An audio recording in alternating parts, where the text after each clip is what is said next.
Hi there, Satin class. Today we are going to be doing some planning for some writing. You're going to plan your own museum guide. I'd like you to set up your book with just one page today, just one page for your thinking. We're going to first of all have a task that helps us think about subheadings. Then we're going to think about room ideas for our museum guide.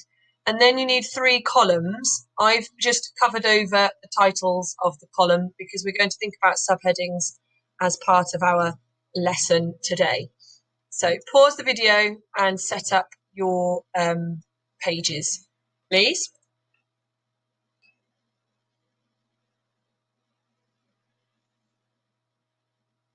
Okay, so hopefully you've got one page, you've got subheadings, room ideas, and 3 columns. So let's begin. As I said, we're going to plan our own museum guide, but the way we're going to do this is to look at how we can structure our writing, how we can organise our writing.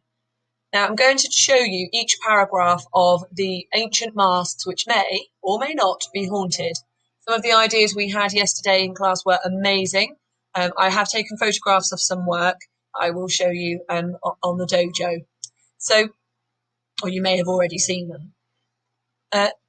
What I've got here is each paragraph, but on the top of each paragraph is a little blue line. And what we're going to do is we're going to think about a possible subheading. Now, the reason why we might use subheadings is because we want to organise the writing, and then the paragraph below the subheading will give us more. Will tell us what information is included in the subheading. So, if we look at the first paragraph tells us about the whole collection and a particular mask. Well, I'll read it, and then we can decide. You can have a go at deciding what subheading you might use. So this marvellous collection began with the unique elephant raccoon mask, gifted to me in 1907 by a travelling circus. The circus, Kerr and Plunk's incredible travelling show, had been using the mask as part of a costume until staff linked the object with a series of strange mishaps. On 3 consecutive nights during their London tour, members of the show were involved in a series of strange mishaps. Burnt by an unexplained fire, knocked unconscious by a misfiring cannon, and attacked by a snake. On the 4th night, the lead dancer forgot to wear the mask, and the show was flawless, receiving its biggest ever standing ovation. I received the mask the following morning.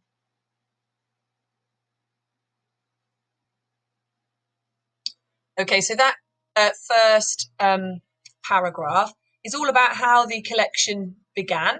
So what I want you to do is pause the video and have a think about a possible subheading.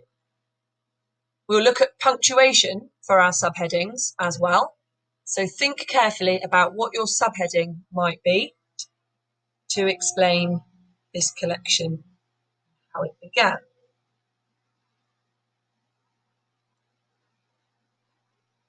Okay, so hopefully you've had a go at writing down a possible subheading.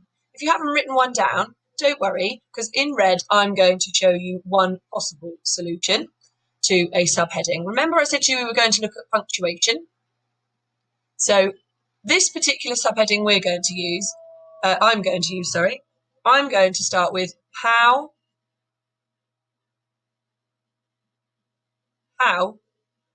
the collection began. Could have how the collection started. Okay, now because I've chosen a statement, how the collection began, I need to use a colon. So I'm going to use a colon. Think carefully, because sometimes subheadings can be questions. You might decide to use a question, and if you did, how would you write that question? You can write that down in your section on subheadings. We might have, how did the collection begin, as a possible choice. And I want you to think back to times when you have written, or when you have read non-fiction books, because non-fiction books tend to have subheadings to organise the paragraphs, and then you'll find out in each paragraph what the subheading is telling you. So how did the collection begin? Could also be a possible subheading. But look carefully, it is a question. It will need a question mark. If you had one or other of those choices, then that's really good. If you had something different, then as long as it's related to the starting paragraph, as long as whatever I read in this paragraph, the subheading has told me what I'm going to read, then that will work. Let's have another look at paragraph, not another look, we haven't looked yet, have we? Let's have a look at paragraph 1. And as you can see, I've also got paragraph 2 here. Sorry, paragraph 2 and paragraph 3, silly me. So we can find our subheadings for these two paragraphs now. So I will read paragraph 2. I'll just make a note that it's paragraph 2 so you can remember, and this one is number 3. So for paragraph 2, aside from our vast selection of morphed animal masks, you will find over 100 examples of masks made from primitive used toilet roll. These were kindly donated to my collection by Colonel Latrine. The decorated war hero, Colonel Latrine returned home from the jungles of Rwanda, having found them abandoned in a flooding cave. He reported hearing strange watery sounds coming from the study where he housed them, and noticed new damp patches on the carpet each morning. He was therefore very pleased to gift them to the museum.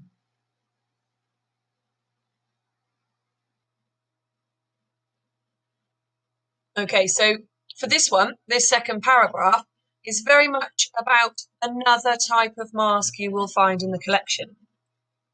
So it's not the main collection, it's part of the collection. Have a think. You can pause the video and write a subheading for your second paragraph here.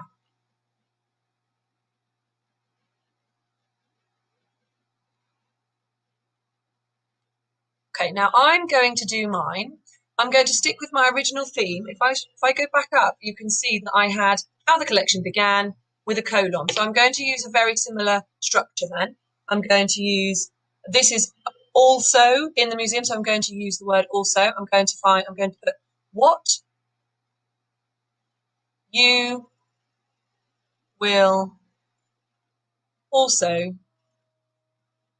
find. And remember, it's a statement and it's going to include the information is going to be written after it.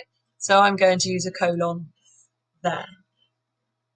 I could have, if I was following the questions structure, I could have, what will you also find in this collection? And I would need to remember my question mark, my punctuation. You might have, what else will you find in this collection, with a colon. So let's move on now to paragraph 3, and I've got my model from yesterday.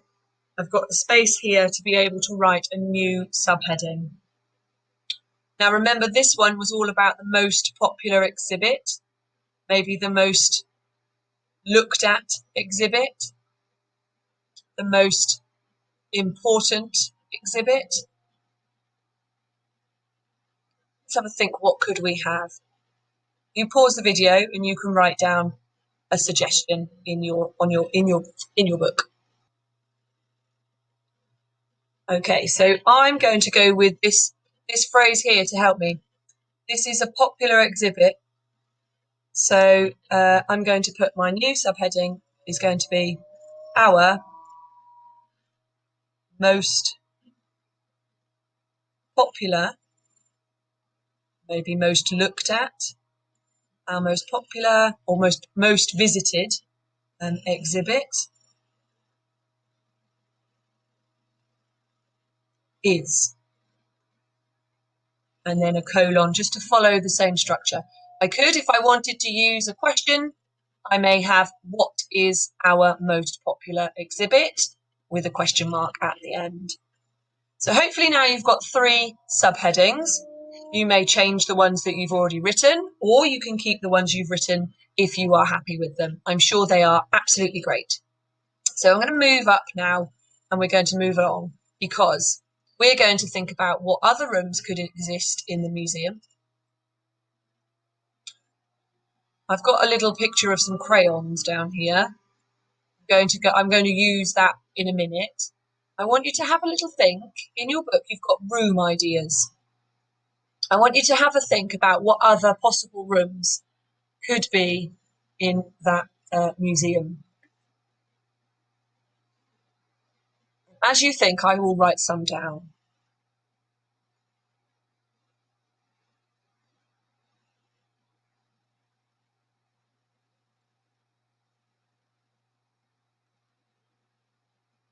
You could, if you wanted to, choose some that are already there. We've got, if you remember, the collection of odd smells. I know one person has written about a pair of odd socks that may be quite stinky. Maybe the odd smells could have a link to those odd socks that you wrote about. If you chose odd socks. Unreliable trapdoors. Unusual tea and coffee pots. Those were already there. The whole of mouldy food was the lemon that we looked at the other day. I've got some other ideas. I've got a haul of lost teeth.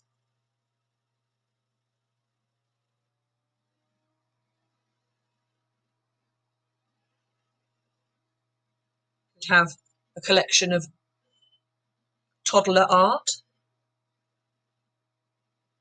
I'm going to stick with interesting and unusual coffee pots, but I'm going to change it to a collection of interesting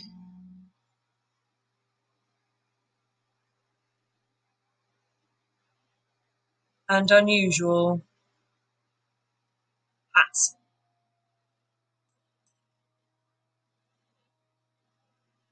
Could be discarded hats. In fact, I'm actually going to change colour so that I can just maybe annotate that a little bit, just to change my ideas. It doesn't have to be interesting and unusual. It could be interesting and discarded hats. Interesting and tatty hats. Interesting and ancient hats. Or just ancient hats. But by far the one that's going to interest me a little bit is going to be this, because I'm a big fan of stationery. As you know, I do enjoy a good ruler and some pencils and some crayons. Look, unfortunately, these crayons don't look very cheerful at the moment, so I'm actually going to call it the collection of abandoned. Now, I could go with just crayons, but what I want to do is try to get, and I want you to do this too, we need to get 3 paragraphs about the collection, much like the masks from yesterday and just this morning when we did subheadings. So I want to think about what this would be as a collection. Crayons would come under stationery. As I said, I enjoy stationery. And remember, Mrs. C said to us that stationery, if it's envelopes and paper, envelopes, stationery. So collection of abandoned stationery. And I think that's what I'm going to go with. So your job now is to, if you haven't already, write down a few room ideas. You can use mine if you want to. You can use the ones from the book if you want to. Okay? You can use your imagination. Now, before you turn the video back on, I'd like you just to draw just a little tiny sketch of an image for your room. So, for example, the odd smells. We might draw some jars with some labels on. We might draw some smells. We can colour that in as long as we don't take too long over it. We might draw slightly different looking shaped. That's meant to be sort of a cone shape. Okay, and then we could perhaps make it maybe some toxic symbols on them or something like that. Mouldy food, you could draw a banana with some mould on it. Lost teeth, unusual hats, that's for your imagination as well. So you will collect some ideas written down, and then you can draw a quick sketch of what might be in your room. Off you go.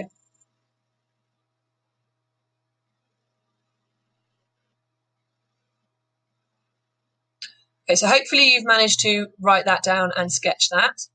Now, here is where we're going to add. Do you remember I said we need 3 columns? And what you need to do now is look at those subheadings that you chose and write them into your columns. So my subheadings that I chose were how this collection began, okay, what you will also find, and our most popular exhibit. So you now need to pause your video so you can write down your 3 subheadings in your columns.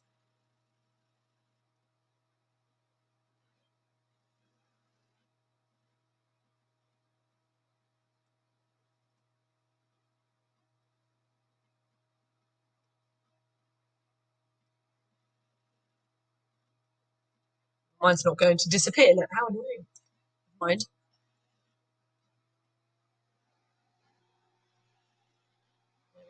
Right, so now you've got your 3 columns, you are going to collect, column by column, some bullet point ideas. So we are going to use bullet point notes.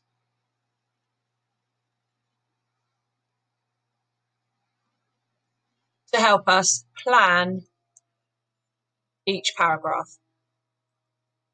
Now, I don't mind how you want to do this, whether you want to wait, whether you want to do it as all paragraphs in one go.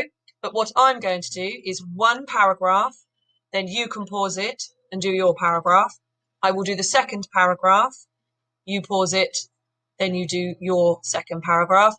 And then I will do third paragraph and you pause it and you do your third paragraph.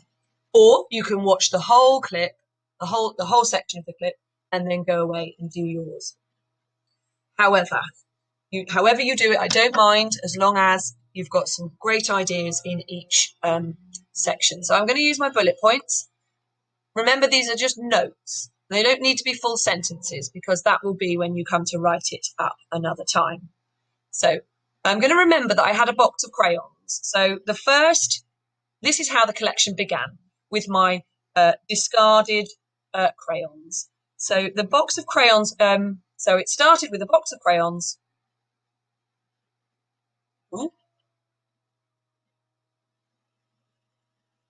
So be thinking, how does yours start? How did your collection start? Now, my crayons were donated by a disgruntled teacher.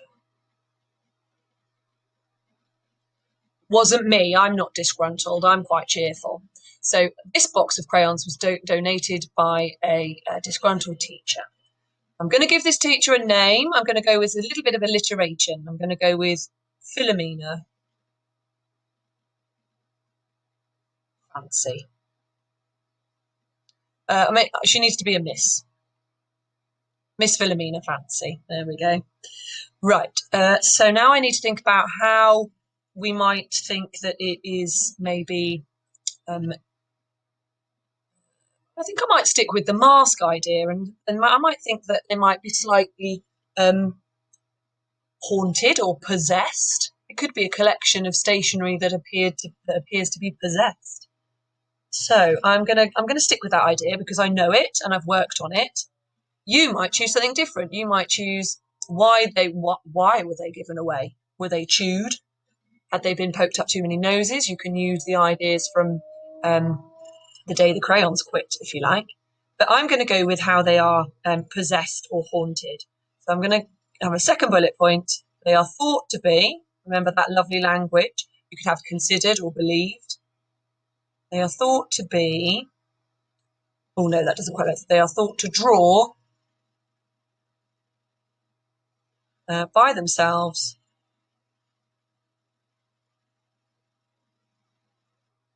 Now I'm going to be a bit more specific. I want to know when and where. They're thought to draw by themselves in the dead of night. You might go with my ideas, but you might say when the classroom was empty, in the middle of maths, middle of Miss Fancy's maths lesson. Well, that can't be good. So here we go. I need a little bit more information. Remember that first paragraph? It had quite a bit of information about other events or mishaps that led to the donation of the masks, and I need to lead up to the donation of the crayons. I'm going to say that these particular crayons, they came alive in the dead of night. They drew stunning,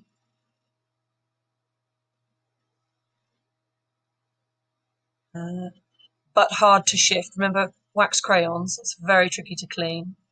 Stunning but hard to shift.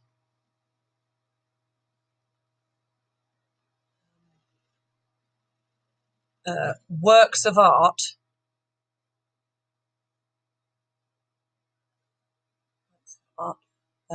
Including a magical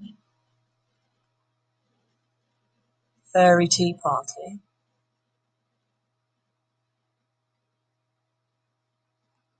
Now, is that really a problem if they were going to draw all by themselves? So I need to make that a little bit more problematic for Philomena Fancy, and why does she want to get rid of them?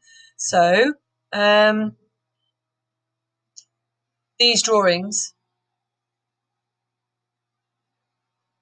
now because I'm writing in notes, when I write in sentences, I'll make sure they make sense.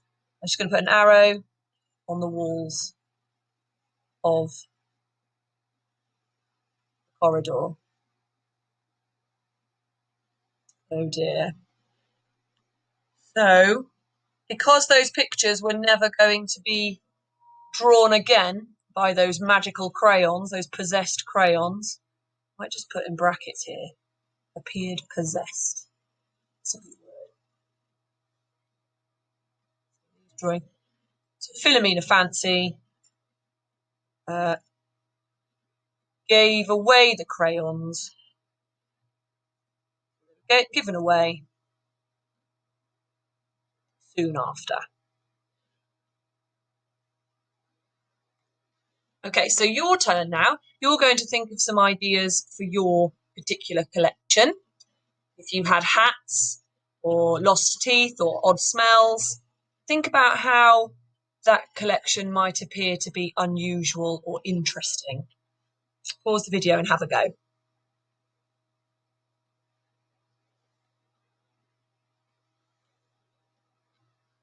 Okay, so hopefully you've had a go at paragraph 1 and your notes for paragraph 1. Now here, I'm going to need to think about what else is in my collection. Remember I said that picture was just crayons, but it's not just crayons, it's other stationery. The whole collection is actually stationery. So I'm going to have, and now think about my model again, aside from the crayons, aside from the boxes of unused, no, they're not unused, are they? Boxes of used crayons. I'm going to go with, I've also got hundreds, not just one or two, but hundreds of snapped rulers. Very extraordinary item to have in a museum. Hundreds of snapped rulers. There we go. They have been donated or gifted or donated or given or found. Maybe found, actually. Maybe they were found by myself. They were found by myself, and I'm going to put that after clearing out my pencil case. Pencil cases, because there's more than one snapped ruler. So these were thought to be snapped. I wonder, how did they come to be snapped? So if they're snapped, they're broken, they're unused, they're not very well looked after, are they? So I'm going to put that they were thought to be, or I've used thought to be in this paragraph here, so I might go believed. Believed to be snapped during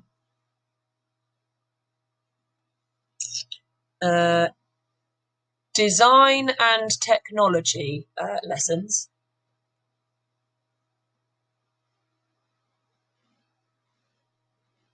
Yeah, believed to be snapped during design and technology lessons and left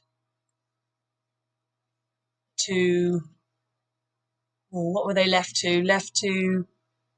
Could they be left to rot? Not sure the plastic will rot. Left to, maybe I might change that. I could come back to that. I'm going to leave it for now, but I'll come back to it. And if I don't come back to it, I think it works quite well. They've just been believed to be snapped during design and technology lessons. Because I found them, was pleased. It makes way. So I was pleased to donate them. I'll just put ... because I'll remember. Pleased to donate. Or I was pleased to leave them with the museum. I was pleased to leave them, or pleased to display them even. I've got so many ideas. It's tricky to choose one, so we'll just write them all down. I was pleased to leave or display them. I'm going to make way for new glue sticks. Yes, I like that. So you can pause the video now and you can have a go at what you will also find in your collection, in your room, in your museum. Okay, so let's do the last one now. This is the last part. This is the most popular now. So the most popular exhibit. Now, you had a mask last time. What else could you have in your collection? I've got a box of crayons, hundreds of snap rulers. I'm going to think about my stationery a little bit more now. I'm going to have a giant rubber band ball. If you've ever seen rubber bands in like loads and loads of rubber bands all together, sometimes you can make a huge ball of them. And this particular giant rubber band is, I'm going to have, well, I've got here, thought to be, believed to be, I'm going to be considered to be a rare, a rare, there's that phrase, rare and unique, or you could change it to one of a kind, a rare and unique example. Just thinking back to all of that language that I've used or read or heard from the video clips all week, considered to be a rare and unique example of a lockdown boredom project. If you get really bored and you've got lots of things you can be sorting out and doing, you can sort out like your stationery drawer, make it nice and neat. And if you were to keep all your rubber bands together, you could make them into a lovely ball. And if you're in lockdown and you're that bored, you might want to do that. That is a good suggestion. I like that for my paragraph. Made by a bored, so it's made by somebody who was really bored. Considered to be a rare and unique example of a lockdown boredom project from 2020. Okay, now, sorry, that cross there is a mistake. If I try and rub it out, it's going to rub everything out. So I'm just going to ignore it. Right, here we go. I need a little bit more information. We know it's giant. Could it be record-breaking? It's a record-breaking piece.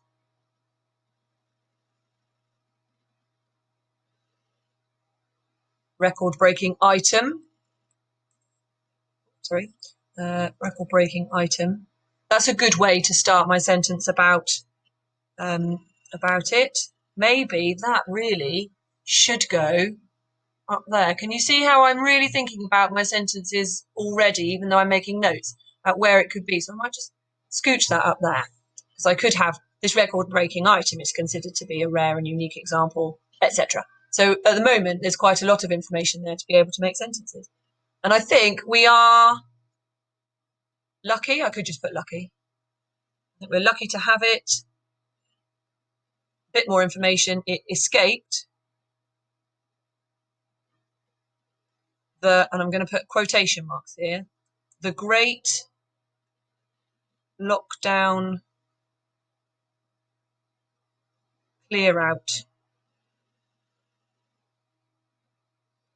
quotation marks, of 2021. Yeah, I think I'm happy with that. The great lockdown clear out of 2021. Because if you think all those lovely things you've been doing, eventually there's going to be a time where you're going to have to clear out. Okay, so you can pause the video and have a go at planning your third paragraph. Once you've done your plan, that's it for today. We will be writing these up into beautiful museum guides later on in the week, next week.